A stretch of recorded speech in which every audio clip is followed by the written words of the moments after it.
Welcome back to another vlog episode inside my messy office. As you can see in the background, it is a complete mess in here, but that's not the point of the video. I'm going to show you where I'm up to for the year with my print-on-demand store, as well as telling you where I'm at with the school community and a few other things that I've been offering recently. So as you can see, my Shopify is on 61,000 for the year, 2,100 orders and a conversion rate of 3.36%. I just want to show you January, February and then March and kind of how it's developed throughout the year.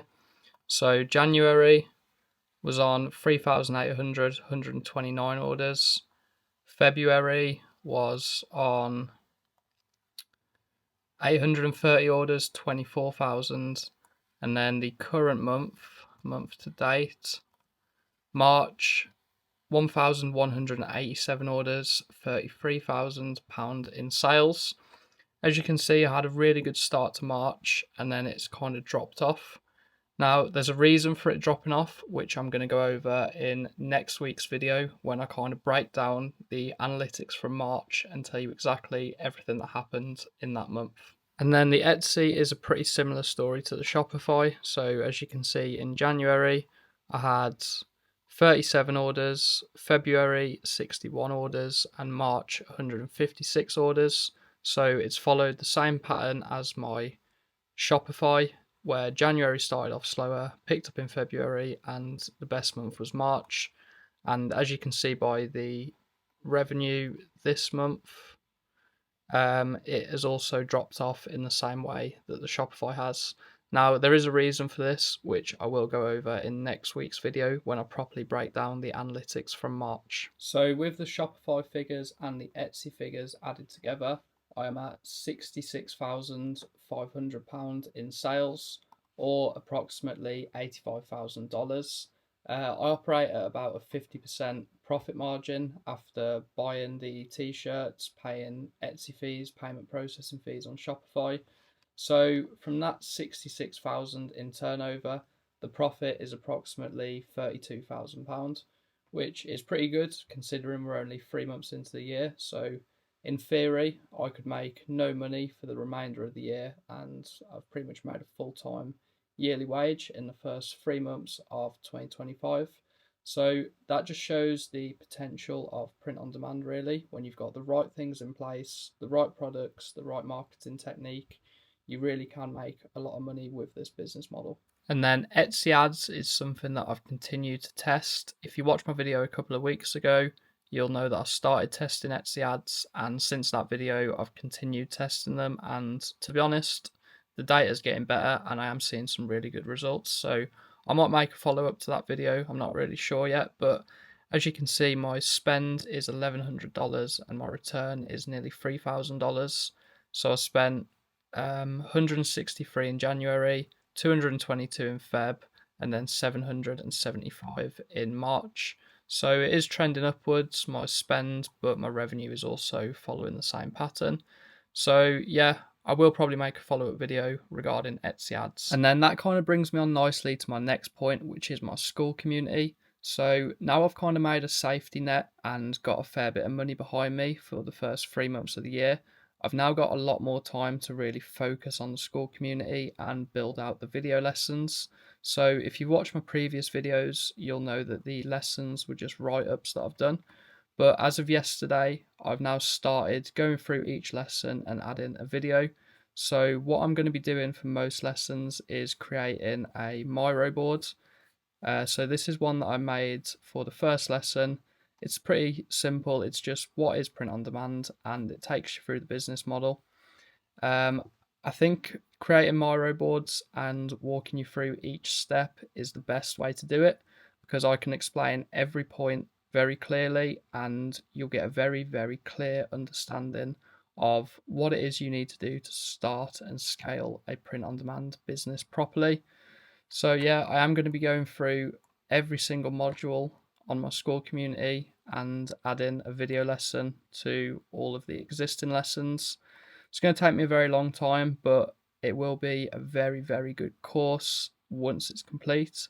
So yeah, I will be adding video lessons more or less daily. So if you're interested in joining the school, I will leave a link to that in the description of this video. Something else which I'm also offering alongside my school community are Etsy shop audits. Now, I'm not really pushing or promoting the audits at the minute.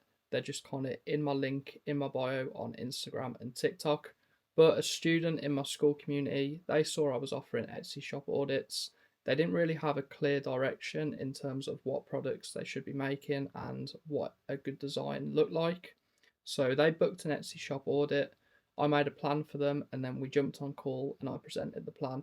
So I'm going to show you exactly what that looks like now and what it is that I gave them. So this is the Etsy shop audit that I presented to my student. Now, as you can see, I have scribbled out their shop name just so their data isn't leaked on my YouTube channel. But essentially, the Etsy audit consists of 4 main pillars, and you've got shop branding, niche evaluation, SEO analysis, and design and mock-up feedback. And what I'll pretty much do is go through each of these pillars, say what the student is doing well, what they're not doing so well, and what they need to do if they really want to grow their Etsy store. And then I'll present this audit to them live on call. We can talk through it. If they've got any questions, they can ask me questions, and then we'll have follow-up calls just so I can keep them accountable and make sure they're really on track to grow their Etsy store. So I'm just going to quickly show you one of the pillars now and exactly what it is I offer. So I'm going to go for shop branding. So I analysed the student's current logo, what it's not doing so well. I made them an alternative logo they could use, which was a lot cleaner. I analysed their announcement section, what's going well there, and also analysed their shop banner, as well as making them an alternative banner, just showing what a good banner looks like on Etsy and what it should include. I did the same kind of thing for design and mock-up feedback. I went through their current listings, what they're doing well, what they're not doing so well. I also made a listing which would fit their shop and how it should be presented versus how they're currently presenting it, just so the student can get a really clear understanding of what a good listing on Etsy looks like. So yeah, that's just something I've been offering alongside the school community, and yeah, this is my first one. Obviously it probably looks a bit messy and confusing, but you know, the student was happy with it, and I'm now working with them to grow their Etsy store. And me showing you my school community and my Etsy shop audits, it might seem like I'm trying to hard sell you those services by keep promoting them every video, but what I'm really trying to get across on this channel is transparency and just show you a realistic overview of what my working life looks like. Because what I'm really doing on this YouTube channel is documenting my business and ecom journey. So I am going to show you stuff I'm working on week, because that's what I like to do on this channel. I like to show you my real analytics, what's been going well for me, what's not been going so well, and just helping you out along the way. I don't really want to be one of those YouTubers that just make clickbait videos claiming you can make 10k in 30 days with a new AI tool. It's not really what I'm about. I like to show the raw footage of just what I've been up to. And it just so happens this week I've been working on my school and working on Etsy audits. So it's not a hard sell, it's just simply what I've been up to this week. I am also going to be relocating and moving out of the UK very soon. It's currently the 28th of March and I've got a flight booked for the 14th of April. And that's kind of the beauty of print on demand and online business. You can take yourself anywhere in the world, set up shop, and you'll be absolutely fine as long as you've got the right fundamentals in place.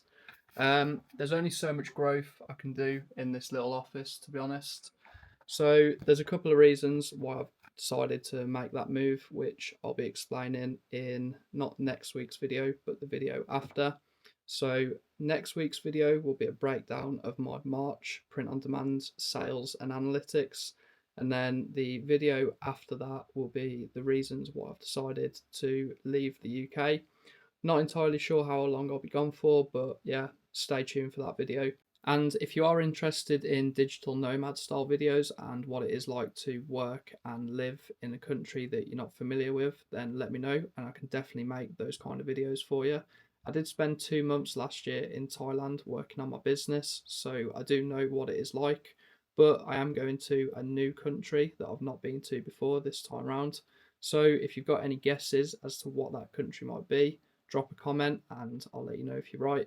But yeah, I'm going to end the video here as I've got more school video lessons that I need to be cracking on with. So I'll see you next week for the breakdown of my March analytics.